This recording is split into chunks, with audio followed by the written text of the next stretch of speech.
Hey everyone, I'm Matt with Ozark Overland Adventures and currently working on my garage. It has been an insane week getting ready for the More Expo, which is, let's see, this video's I think coming out on Tuesday, so the More Expo will be that Friday, or this Friday. But this morning, Cara had a post from a friend of hers pop up in her Facebook feed that I thought was very well written and very, just really something that we all need to think about as we are doing this overlanding, off-roading thing, thinking through building up our rigs and all that sort of stuff. And that's what I want to talk about. So this is kind of a different video. It's kind of more editorial in nature, commentary in nature. So anyway, bear with me. I know that I'm going to be kind of preaching to the choir with my usual audience here, but what my hope is that you will share this video like crazy to give others something to think about.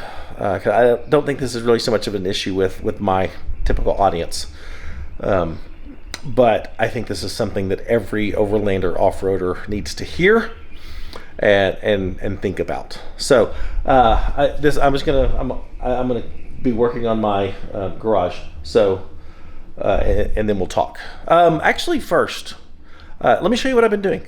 Like I said, getting ready for the More Expo and getting ready for doing some Rebelle rally prep on Cara's Wrangler.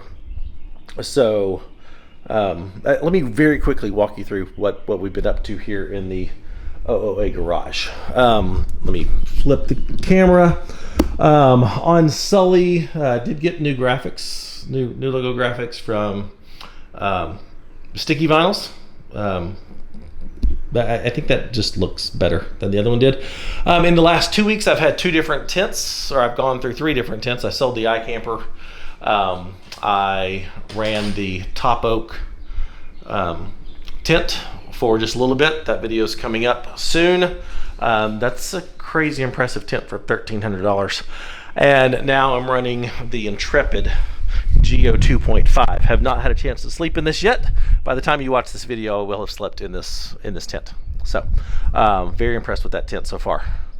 Let's see, new fender liners here from Metal Cloak, because with the 38s fully flexed out, was rubbing the flares and the liners, and so dealt with that. So new fender liners on Sully right there. So happy with how those turned out. New shocks for Cara, 35-inch tires now on Boo. Cara's now running 35s for the Rebelle Rally. New shocks from Elka. She's got the exact same shocks on her Wrangler that I have on Sully. Elka's adjustable remote reservoir shocks. She got to try them out in a Rebelle Rally training just last week, and they performed phenomenal. And then on Ansel, new bumper and winch. Went with the Evo 1/4 pounder, same as Boo. Same winch as on Sully. Also new rock rails on Ansel. Rock hard 4x4, also same rock rails as on Boo. They have been proven. And of course, I've already shown the graphics from Sticky Vinyls on Ansel. So yeah, so I think we're ready for the More Expo. All 3 Jeeps will be at the More Expo, which is kind of insane. But let's get to the topic at hand. Got quite a few things I need to go up in the attic. Cara's old chocks. Like I said, Cara found a post in her Facebook feed. Let me see if I can find it. There he is. So this is from a guy that Cara met at the Nina Barlow adventure training that she did down in the sand dunes of Southern California. It's by Nick. Nick, if you watch this, I'm sorry if I'm butchering your last name. Cimarusti. He is a trail guide for Barlow Adventures. He also owns his own off-road shop in California. He is also one of the main mechanics for the Rebelle Rally. I say all that to say Nick knows what he's doing. He knows what he's talking about. Anyway, he made this post, and it was a picture. I'll put the picture on the screen that he took last year on the Rubicon Trail. So he's could probably run the Rubicon blindfolded, but he says last year on the Rubicon, Barlow Adventures and I ran into these fine gentlemen. They said the Rubicon wasn't hard enough, so they were looking to make harder lines. They were looking to make harder lines. My last video, or my last Friday video, I talk about the importance of staying on trail and not to be that guy. That was the name of the video. If you haven't watched that video, don't be that guy. Go watch that video. It's very timely that this is posted. Looking to make harder lines. They had been bouncing the rev limiter for a while in this spot, driving through the bushes at Buck Island. They were jerks, and we could talk about all sorts of land access issues, but what I keep coming back to is this. If you show up in a truggy on 40s, truggy, that's a truck turned buggy, truggy, or a Toyota turned buggy, truggy, Toyota turned buggy. If you show up in a truggy on 40s and complain that the trail is too easy, especially the Rubicon Trail, maybe you should bring a rig that challenges your, and I love this quote, superior driving skill, like a stock flat fender, or even just a stock Wrangler. I see behavior like this more and more often from the crowd of cookie cutter Jeeps on tons and 40s that, and I love this phrase too, that buy their way through the trail instead of learning to drive. Also, I'm an advocate for opening up more lines and more access. Just don't want to lose what we have now. Don't want to see what we have now go away. Sorry for the rant. You can bet that today's class is getting an extra helping of land access opinions. And that just prompted me to make this video. I think it is important to think through how we build our vehicles.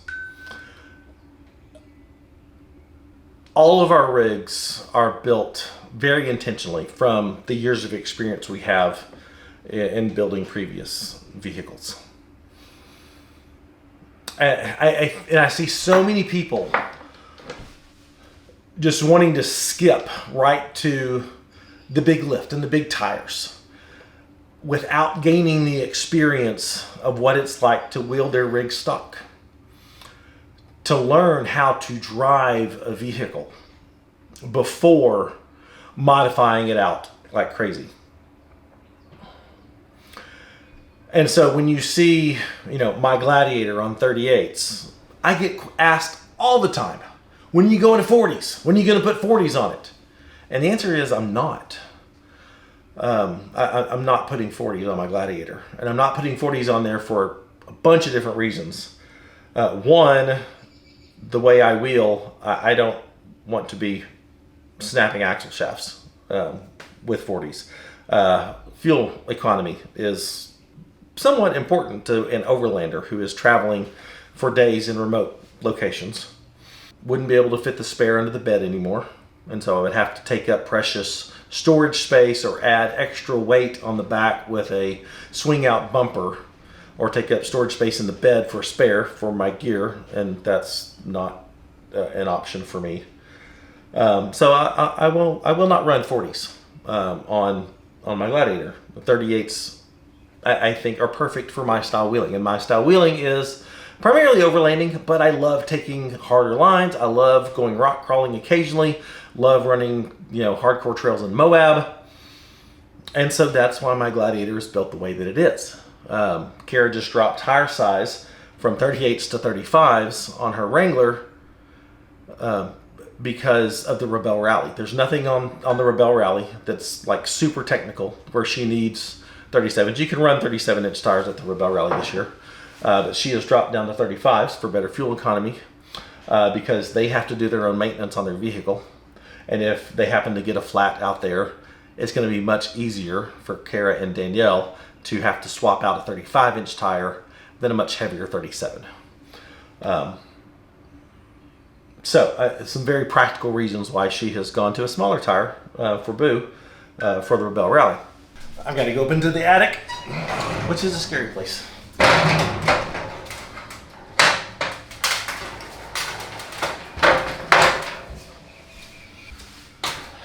Do your garages just get filled full of clutter? Because mine does. Oh, that could have been real bad.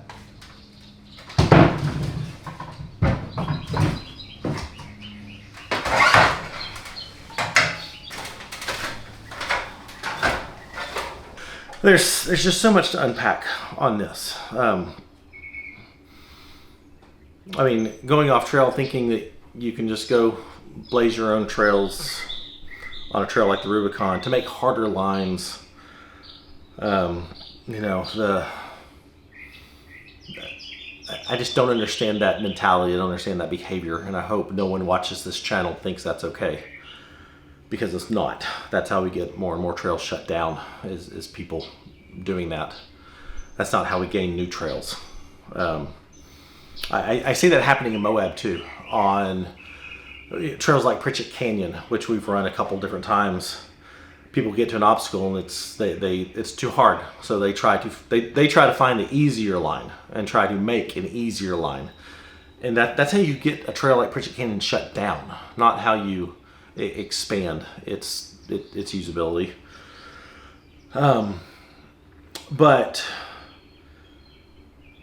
Cara and I were having this conversation coming home from church this morning, that you can overbuild your rig to the point where trails aren't fun anymore. I say all the time that most of the trails I run in, like the Ozark National Forest, can be done in a stock rig, stock 4Runner, stock Jeep. It will be a lot more challenging in places, but that's part of the fun, and that's part of learning how to drive, how to actually navigate over obstacles, how to think your way through situations. That's part of it, not just instantly with very little experience, instantly buying a Wrangler, throwing 37s on it and a lift, and then just conquering everything. That doesn't teach you anything. That is his phrase of, more often from the crowd of cookie cutter Jeeps on tons and 40s that buy their way through the trail. They're just throwing money at their vehicle, and then then it's easy because a Jeep on 40s is going to conquer obstacles much easier than a Jeep on 35s. When a Jeep on 35s can make it, but it requires more skill and more finesse, more line choice, line choices being thought through, which is part of the fun, not just, I've got a Jeep on 40s, let's go, and just barreling through.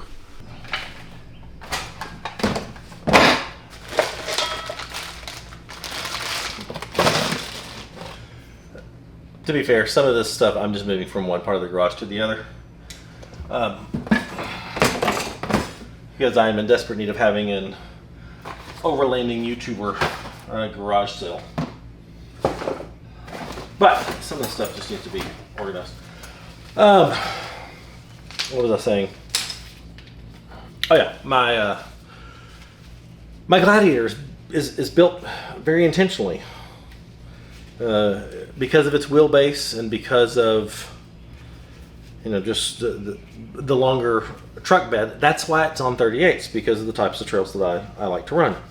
And as an overlander, my primary goal is to see amazing things, and sometimes that requires running technical trails to get there, which I very much enjoy doing.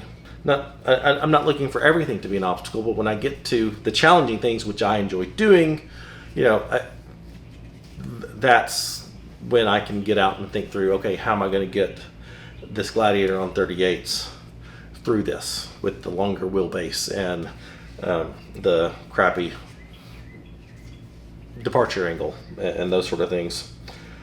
So I want to challenge you to legit think through your build. And whether that's a Jeep, a 4Runner, whatever, if you're new to this, I tell people all the time, start with what you have. See what you enjoy. If you've got a 4Runner, you can fit 33s fairly easily on a 4Runner with just a small lift. Don't go immediately thinking, I got to put 35s on this thing and start cutting body panels and, all that sort of stuff to run 35s on your 4Runner when the 33s are going to get you where you want to go. Because then you add complexity, you add failure points. As you deviate from stock, you build complexity into your rig. That's why, I've mentioned I've done Pritchett Canyon twice in Moab. I have broken a U-joint on Rocker Knocker, one of the obstacles on Pritchett Canyon, both times. That was frustrating. And I was really struggling with what to do because Pritchett Canyon is a beautiful trail. It's a blast of a trail. And I do want to eventually complete it without breaking something. And so I was very seriously looking at adding, just doing a full axle swap on Sully, going with Dana 60s. And I just finally decided against that because that adds more weight to Sully, who's already heavy. It adds a whole slew of aftermarket parts that if I have a failure, that's going to be pretty much impossible to find. And so in thinking through those things, I decided to replace the stock axle shafts and U-joints with RCVs. And hopefully soon I'll run Pritchett Canyon with and not break a U-joint. May break something else, who knows? But hopefully not break a U-joint. But I wanted to still keep my build as simple as possible, because if something happens with the factory axle, if somehow I blow an RCV, I could run to a local Jeep dealership and temporarily fix that with the basic axle shaft. My hubs, if a wheel hub goes bad, I can run to O'Reilly's or AutoZone and get that. If a ball joint goes bad, I can get that. I'm not having to do anything special with those components if something fails on the trail. So it's that type of stuff that I want to encourage you to think through in your build process. Well, I think that pretty much does it with today's rant. As I clean the garage, I do hope you'll share this video. Like I said, I know I'm pretty much preaching to the choir with my audience, but I hope you'll share this video to other off-roaders, maybe other groups and stuff, just to share this perspective. I think the number one mod that you can do when you get a new vehicle is what people call the driver mod. Learn to drive.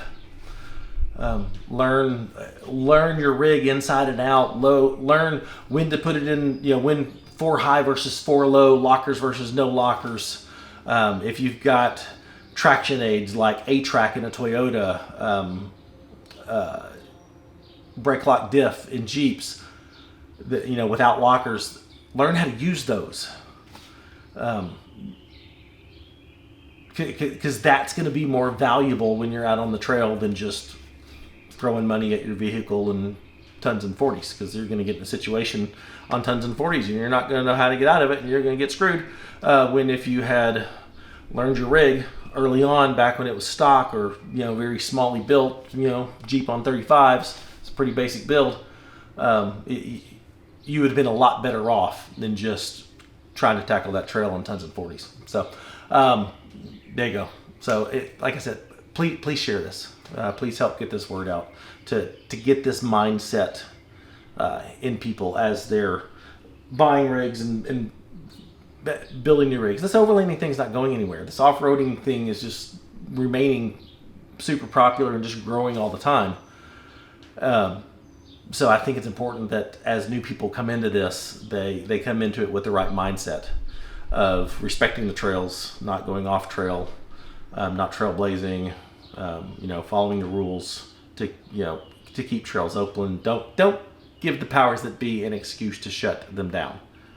We may not be able to keep them from shutting down, but at least let's not be the reason to shut them down. Does that make sense? And then, how to properly set up your rig for off-roading, overlanding, the things you love to do, but learning to drive your rig. And yeah. So anyway, thanks for watching. YouTube love, like, subscribe, share, all that sort of stuff. Check out our Patreon. If you're interested in all our merchandise, go to shopoverlandapparel.com. I'm going to go finish tackling some of the little nooks and crannies in here. Thanks for watching. Bye.